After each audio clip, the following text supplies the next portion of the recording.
Coronavirus vaccines are safe for pregnant women, according to a new CDC study. Amazon's got its eyes set on hair salons and an Oscar preview. Who are the favorites to win? And is anyone even going to watch? Friday Need to Know. Let's go.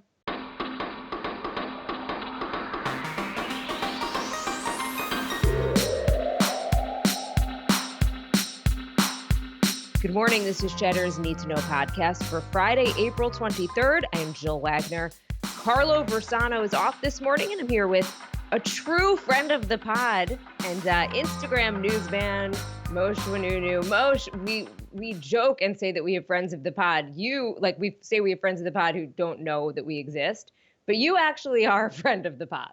So thank you. It's great to be here again. I think last time I was here in February, so I'm glad to be making a spring appearance. And we appear to be in a better spot than February, at least when it comes to the pandemic. So let's kick things off, how we tend to do here on the podcast, with the latest on where things stand with COVID right now. According to a preliminary study from the CDC, the coronavirus vaccines are safe for pregnant women. A separate study found that a COVID infection creates increased risk of negative outcomes for pregnant women and their babies. Earlier this week, the American Society for Reproductive Medicine endorsed vaccination for pregnant women. And as for the Johnson & Johnson vaccine, federal officials will likely lift that pause here in the U.S. starting today. They were waiting to see if more cases of those blood clots emerged. Some have, but not many. So this is still being viewed as an extremely rare potential side effect, still about 1 in a million. Mosh, Carlo and I have discussed before that we seem to be hitting this vaccine wall where there's more supply than demand. I know that you have a ton of international followers, and it's been a bit frustrating for them, right? Yeah, they've been watching these headlines coming here from the States, especially the vaccine skepticism. And so the big message I've gotten, and I've gotten messages from India, Colombia, Panama, and then just north of the border in Canada. And they're like, Americans, if you aren't going to use these vaccines, please send them our way. There was a woman I was speaking to in Colombia yesterday who says that she's trying to get signed up for December, like this booking a vaccine appointment for December. And many places in Latin America, if you already had COVID, the government's decided you have some antibodies, we're going to just give you one of the 2 doses. So people are having to lie about having COVID so they can get the full dose of the vaccine. Canada is in a tough situation, talking to folks separated from family and friends in the US. They're in lockdowns every night at 8 p.m. You might get fined up to $2,000 in cities like Montreal. And so in the US now, we're sitting on the surplus of hundreds of millions of vaccines. Biden is facing calls to donate the supply or donate some of our technology. And here's an interesting estimate I found from Duke University yesterday. High-income countries have locked in 53% of the near-term vaccine supply. Translate that, 92 of the world's poorest countries will not reach 60% vaccination till 2023 or later. And who knows what kind of mutations will have been cooked up by then. So is the issue here... I'm just trying to get through 21. Yeah. Seriously. Is the issue here, though, that we in America might need booster shots? Are they saving the vaccine for kids? Once that gets approved, why, seeing that even if every American were to want the vaccine, which we know that's not the case, we do have enough. So why isn't the Biden administration saying that they'll give some away? It's having backup plan upon backup plan. I mean, look what happened in Baltimore with the J&J plant. They had to throw away 15 million doses. So I think the last thing this White House wants to deal with is not having enough. So we're sitting on our surplus for now. We did donate our AstraZeneca supply, since it wasn't approved here yet, up to the Canadians. And I anticipate you'll probably see in the coming weeks us drop some Pfizer and Moderna abroad. On the topic of international cooperation, I guess, or lack thereof, the U.S. does have an ambitious new climate goal. President Biden announcing that the country will try to cut emissions in half by the end of the decade. That's more than double the commitment made under the Paris Agreement. At the Earth Day Climate Summit, leaders from Brazil, Japan, and Canada also made new pledges to cut their own emissions, while those from India, Russia, and China reaffirmed past commitments or made non-specific pledges. What is the chance, Mosh, that any of these countries, including the United States, actually stick to any of this? Well, that is the question that our like planet is hanging on right now. This is, by the way, not a not ambitious. This is a ambitious plan, and let's just remind folks that we've had a very start stop climate strategy. Like Clinton Gore started a climate strategy, basically stopped by Bush, restarted by Obama, stopped by Trump, and now Biden's like, we're back, and because of the stop and go, we need to get super ambitious. So we're way behind the eight ball here.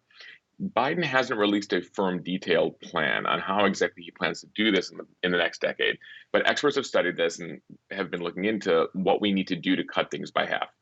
Among the things we might need to do is somehow create the incentive that more than half of all new cars in the U.S. would need to be electric within the decade. One estimate says that would count towards about a quarter of our goal. It would mean that 65% of new cars and SUV sales and 10% of truck sales would need to be electric. Currently, electric cars, by the way, are only 2% of cars on the road in the US. There was a visiting fellow at Stanford who told the Orange County Register that this would cost taxpayers up to $3,500 a year. I mean, listen, I think at this point, you look at polling, most Americans recognize that climate change is actually an issue. The denial is gone. Now the question is what sort of stomach do we have to deal with the fixes in terms of taxes, gas taxes, all these various things that might need to be done for us to meet this goal. Especially when there's so much else on the agenda and so many immediate issues.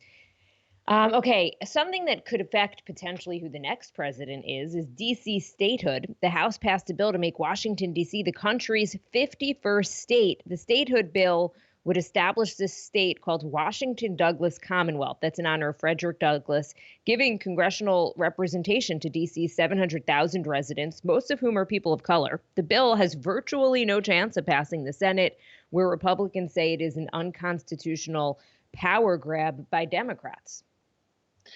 Yeah, I mean, keep in mind here, the US Senate right now is literally 50-50, right? And so DC with a 85% Democratic voting record, that would guarantee two Democratic US senators, which is one of the reasons Republicans are so opposed to this. One thing I found out yesterday, by the way, Jill, is if DC somehow made it into statehood, it would actually not be the smallest state by population.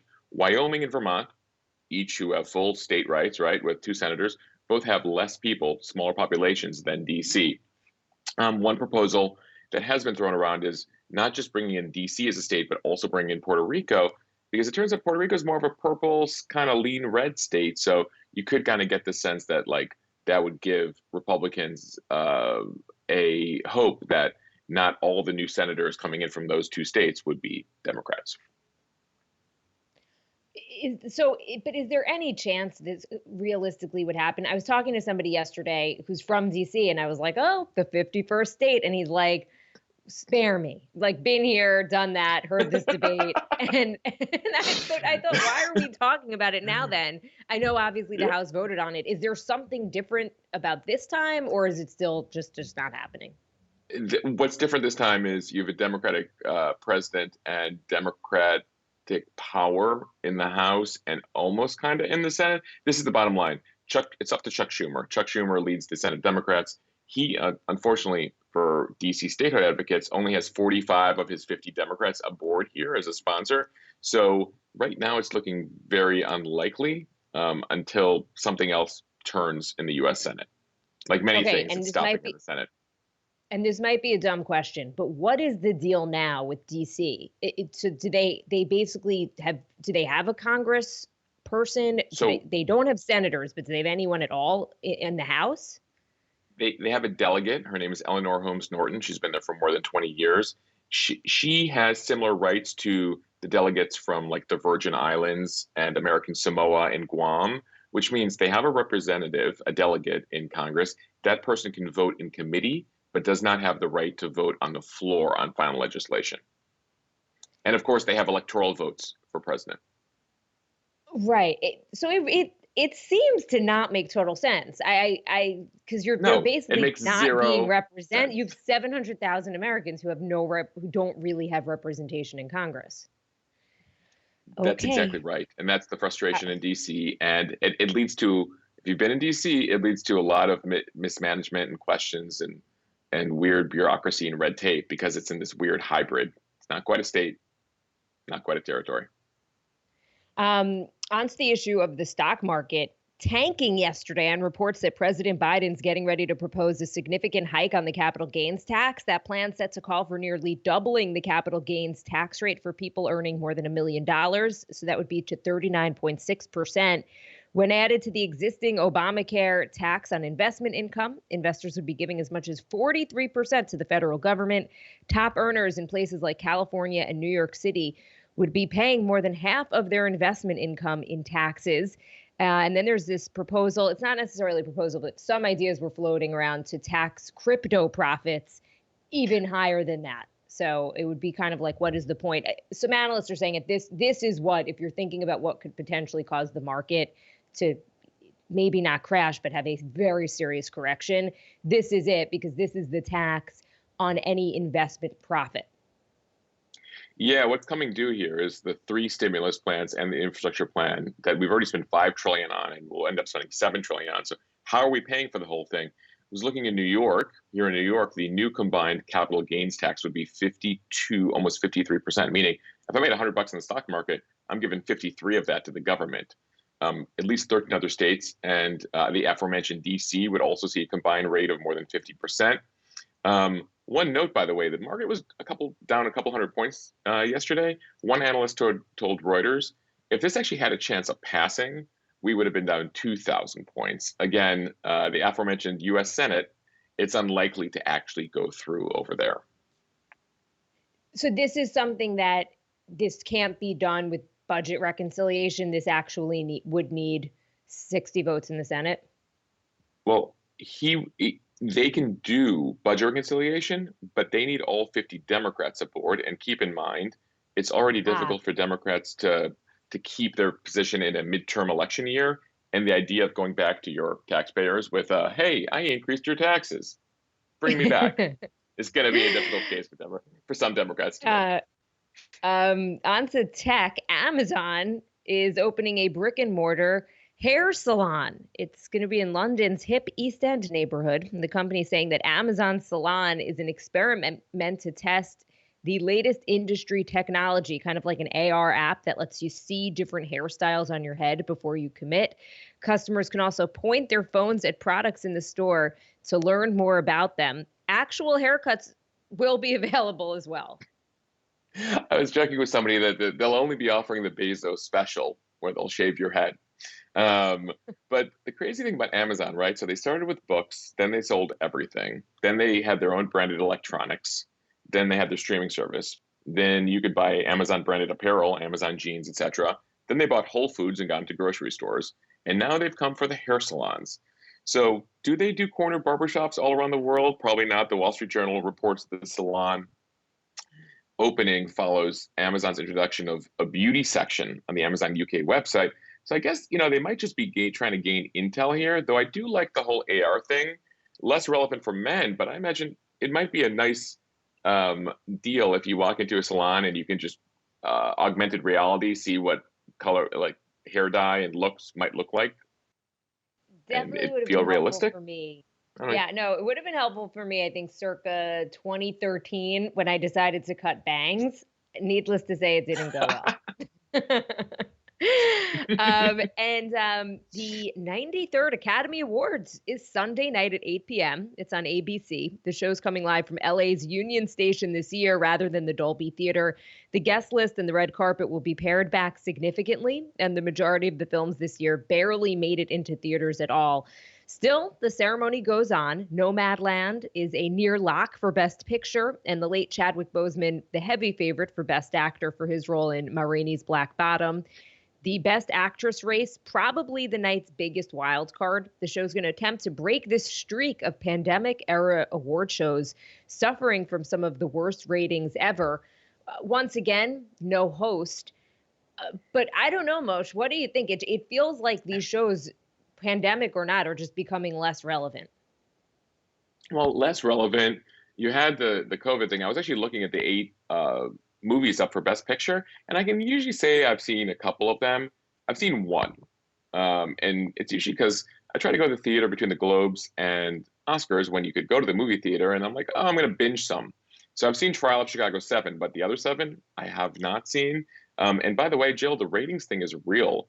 like networks like the one I used to work at CBS used to depend on like the Grammys and those big award shows to give them 20, 30 million viewers. They're hitting like 5 million, 6 million this year, Wow. like nothing. The Globes are down 60%. The Screen Actors Guild, despite airing on two networks, didn't even get a million. The Grammys were down 53%. So I'm not sure there's anything they can do, though. I did appreciate the kind of creative approach the Grammys took this year, this outdoor kind of whatever, but I don't think people are tuning in on Sunday. What about you? It's funny you say that because I'm with you. I saw Ma Rainey's Black Bottom. That's one that I saw. I Hmm. did see the Trial of the Chicago Seven as well. But when it came to movies, funnily enough, I the only movies I really watched this year were old ones. I literally most watched Mystic Pizza last weekend. I mean, I watched like an 80s I, movie or a 90s movie over potentially an Oscar, the Oscar winner. And for real quality here, it is about streaming. If I'm looking for a really quality show, I'm going to just look for a series or even a documentary. And I guess part of that ratings challenge here is that people are just streaming and they want to binge watch. Look, a lot fewer people watch the Globes and the Emmys, and those both include TV. So maybe I'm wrong here, but what do you think? Are we just over award shows? And I also wonder, are we just over celebs as well? I mean, in terms of celebs, I can't even think of one of the actors or actresses I'm excited to see at the award show. And I'm not like a celeb worshiper, but even young people are watching TikTok stars and Instagram personalities. I just wonder if this whole landscape of celebrity has changed. well, one explanation I've heard for this that I think actually, I agree with is that there was a time not so long ago, in a time, we call it the 90s, when there wasn't social media available for these celebs. So like the idea of the red carpet shows and seeing them at award shows was like one of a few times a year when you're like, oh, I'm live with my favorite celebrity. Let's see what they're wearing. Let's see what they look like.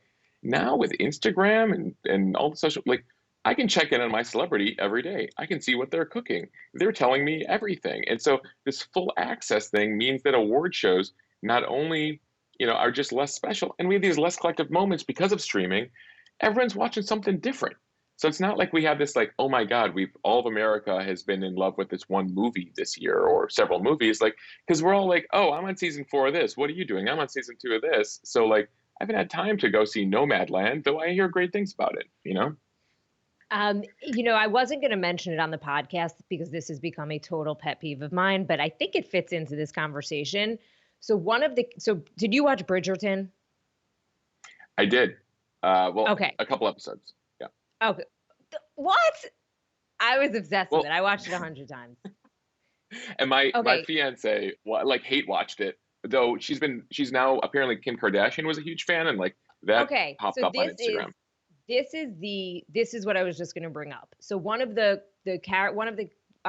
actresses who plays one of the Featherington, part of that family, she had tweeted out to Kim Kardashian saying, "Hey," because Kim Kardashian is watched it and became this huge fan. So she tweeted out, "Hey, Kim Kardashian, just think that you should know." Behind the scenes, the Featherington sisters, like we think that the show is that Bridgerton's kind of based on the Kardashians. So this created this whole thing where there was so many people were excited. Kim Kardashian was excited. She's now gunning for a cameo, and like they're having this kind of love fest online. I wanted to barf. Okay, because it's now ruining the show for me. As somebody, I don't hate the Kardashians per se. I mean, I don't love Mhm. like what they stand for, but I respect the hustle. I respect the game. I get what they're doing. But can't we just have something, a show that's not social media driven or reality driven? That's what was so nice about Bridgerton. And I tweeted out something just like, please, like, stop, take this love fest somewhere else. I don't want my Bridgerton to be ruined by thinking that in some way it's related to the Kardashians. And a lot of people felt that way. I got plenty of likes, and a bunch of people said, but the show is based on books that were written before Keeping Up with the Kardashians was ever even on TV. Anyway, it's just this marriage, obviously, of reality TV and social media and real productions. And I don't know, it really bothered me. Other people were psyched about it though. Yeah, the ongoing question, why can't we just have one nice thing, like not tainted by reality culture? Okay, Mosh, let's do a little love, hate, eight to end the week.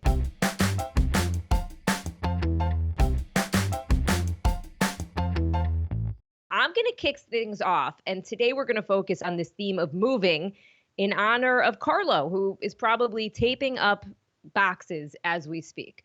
Okay, one thing that we love, new construction, the smell of fresh paint, crisp floors, just being the first person to cook in a kitchen or sit on a toilet or take a shower in a bathroom. It is lovely. Okay, one thing that we hate, moving, everything about it, having to ask someone to help, being asked to help, moving the same things from one house to the next and realizing that you've never used them. Hello again, bottle of whiskey received as a gift in 2012. When the couch inevitably doesn't fit up the stairs, the first night in your new place, where is everything? Wait, the bottle of whiskey survived since 2012? Jill, I know that we have moved several bottles of champagne, probably a decade old at this point, but the whiskey. That's a Carlo pick. The champagne, that is real because a lot of people love giving champagne as a gift. And I too have bottles of champagne from I don't even know when. And it's like, I don't know when I'd ever pop a bottle of champagne. I'm never really that interested in drinking it. And I know you have your own hate related to moving and just real estate in general. Yeah, staying with the real estate theme here, and I know it's been a theme on the pod, is just trying to figure out when or where or if to buy in this real estate market. It's so out of control right now. The prices are so insanely high. I have friends anecdotally who are offering way above asking and like not even being considered. And I found this notable. Google searches for the question, when is the housing market going to crash, are up 2,500% in April compared to March, the most since 2004. I don't know how many times you've been searching that, Jill, but several of those searches are definitely mine. And one thing that we ate, homemade honey garlic salmon. Okay, Mosh, this is courtesy of your fiance, Alex. I am a terrible cook, but I actually make this recipe, I'd say every other week. It tastes like you're at a restaurant. It's so good. And it only takes about 10, 12 minutes all in. So just thanks to your wonderful soon to be bride who breaks down her recipes pretty easily online for everyone. So appreciate you and the kind words. Alex, she is an amazing cook. You can actually find that salmon recipe, which is even easy enough for me to make. She's made me promise her to learn some of her recipes, so she's not the only one cooking. Though I do the dishes, I should have you know. All her recipes, by the way, are in her Instagram highlights. Her Instagram account is at ALSALL at AllSol, all in her highlights. But definitely check out that salmon recipe. It's easy for novices. And I can attest to that. Again, world's worst cook, but the pandemic got me cooking. All right, Mosh, great to have you on. Thank you so much. Always great to get your insights on stuff. Loved being on, Jill. Have a wonderful weekend. It's set to be some nice weather out here in the Northeast. Yep. All right, that is what you need to know for April 23rd. It's a Friday. Enjoy.